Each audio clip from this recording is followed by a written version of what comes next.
back with your boy again. Today I'm going to illustrate like time trial guide for Laguna Seca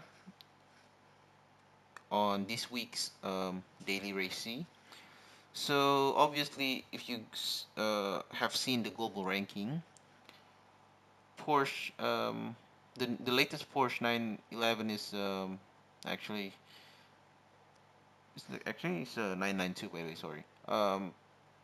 The most OP or meta GR3 car for this this week's daily race. So I'm just going to walk through, uh, give you some walkthrough about how to get the quickest lap time on this track. So from this street sector, okay. Again, because of the characteristic, you want to keep it at high RPM before you upshift to next gear. Now, before the hairpin, which actually consists of double apex, you want to brake at the second board here, or take the white line here as the reference, and you want to downshift from the fifth gear into the first gear. However, the way you should do it, you should downshift into second gear first, like this. Hold on. Now, I downshifted to the first gear actually, with the reference of this red curve, but you do not want to hit the curb because it's going to make your car unstable. So just get as close as possible to get the apex and maintain at the first gear for this hairpin, and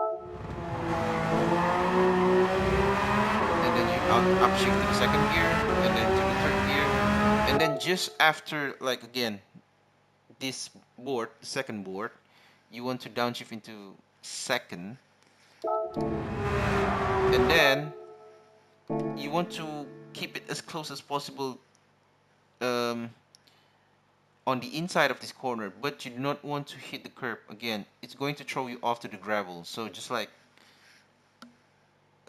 get as close as possible, but do not hit the curb.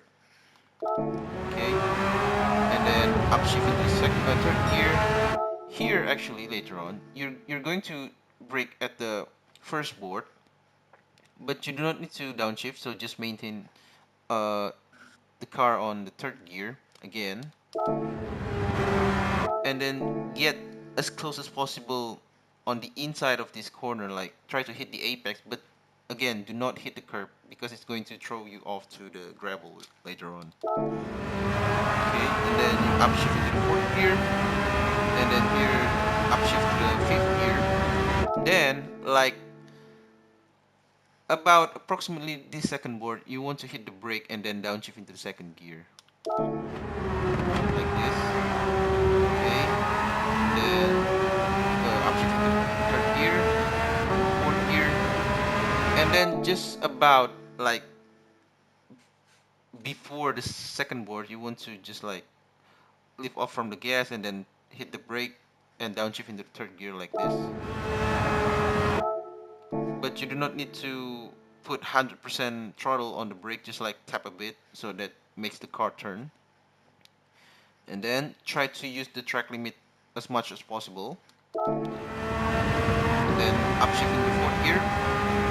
Okay, at the cork, actually, you do not need to upshift into the fifth gear, just maintain it on the fourth gear, but you want to brake around here actually, like this third board, and then downshift into the first gear at the corkscrew.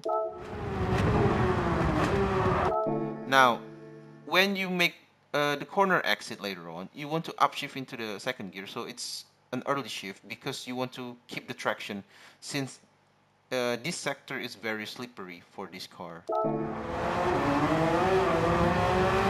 and then upshift into the third gear, and then here actually around this dark, the reference is the dark part on the left side. You want to tap a brake a bit and just lift off the gas before you put in the power, so it helps the car to rotate like this. Then you upshift into the fourth gear. Now you want to brake like just after the second board, but before the first board, and then downshift into the second gear actually. Okay. Now, this part later on, you just need to upshift into the fourth gear before you hit the brake like around this third board here, and downshift into the second. Downshift into the first gear because it's a slow corner like this. And then after you make the corner exit, you want to make use of the track limit as much as possible. Then you finish a lap around Laguna Seca. So that's how you should tackle the time trial for this week's daily race C. And yeah, that's about it. So if you enjoyed this video, don't forget to give a like and subscribe to my channel. And I'll see you in my next video.